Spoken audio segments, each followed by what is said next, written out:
पालक आपण स्वच्छ धुवून घेऊया।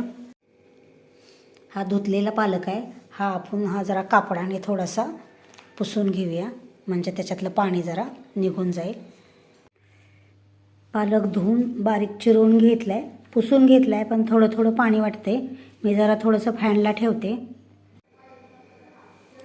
लसूण, हिरवी मिरची, ओवा आणि हे धणे आणि जिरे मी बारीक करून घेतलेत। नंतर मिक्सरला लावताना हे बारीक होत नाहीत, म्हणून मी अगोदरच बारीक करून घेतले।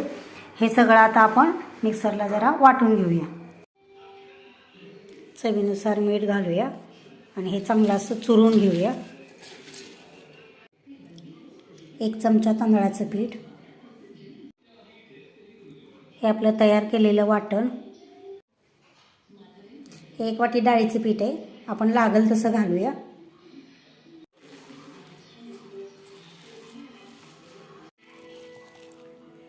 मी सगळं पीठ त्याच्यामध्ये घातले। आता थोडंसं लागलं तर पाणी घालायचं। आपलं तेल आता गरम झाले, आपण त्यातलं थोडंसं तेल आपण ह्या मिश्रणामध्ये ओतूया।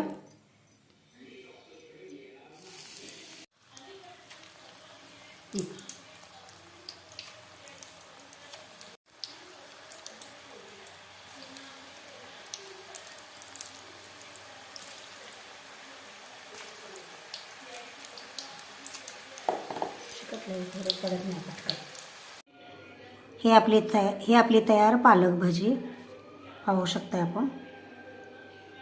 जास्त तेल पण नाही आहे याच्यामध्ये।